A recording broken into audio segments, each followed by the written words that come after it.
Veamos el siguiente circuito. Aquí tenemos una batería o una pila en un circuito sencillo con una resistencia y un interruptor cerrado.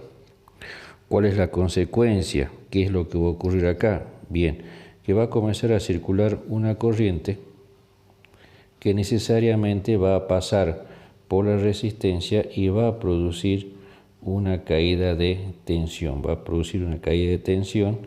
en la resistencia.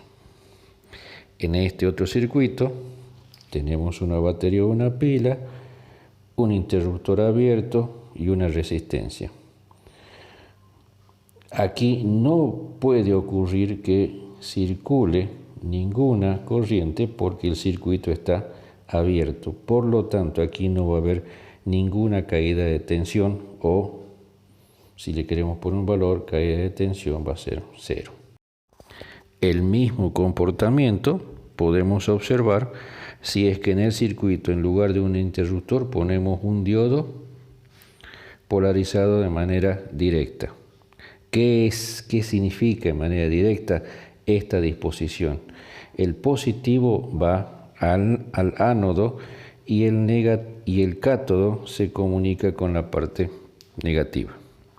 Entonces, se va a producir una circulación de corriente porque se comporta como un interruptor cerrado, y aquí, por lo tanto, si hay circulación de corriente por la resistencia R, se va a producir una caída de tensión que nosotros vamos a poder medir perfectamente. En el caso del otro circuito, que está polarizado de manera inversa, es decir, el lado positivo está en el cátodo y el ánodo en la parte negativa, aquí no se produce ninguna circulación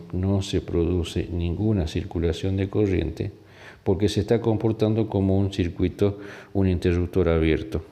Abre el circuito y no deja circular corriente. Por lo tanto, no va a haber caída de tensión en la resistencia o, lo que es lo mismo, caída de tensión 0. Vamos a ver ahora qué ocurre en un circuito de corriente alterna,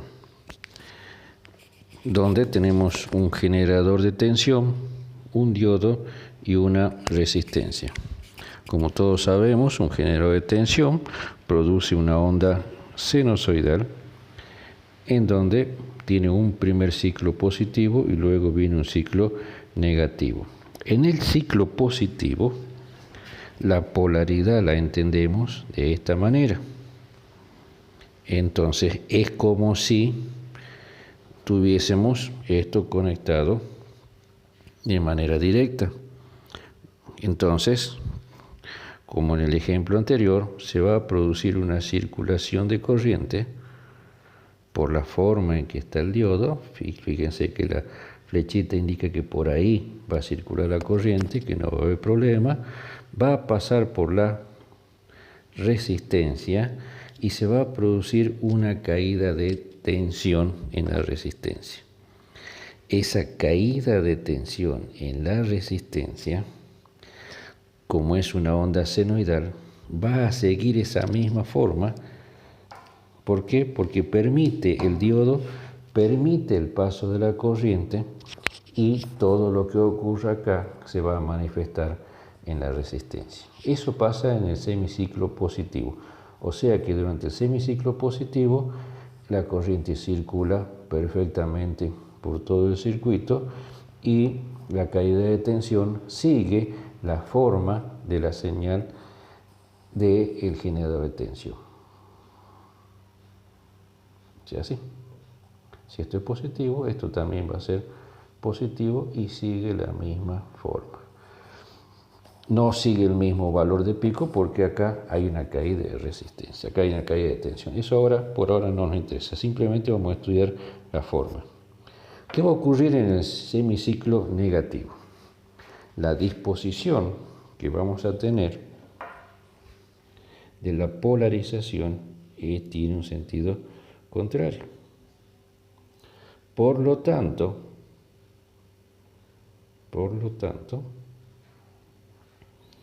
la corriente va a intentar hacer esto y el diodo no se lo va a permitir. No habrá circulación de corriente, y si no hay circulación de corriente es como si él hubiese un interruptor abierto y no habría caída de tensión, o la caída de tensión sería cero. Caída de tensión durante todo el ciclo negativo sería igual a cero, no hay ninguna caída de tensión. En el próximo ciclo positivo, la cuestión se volvería a repetir.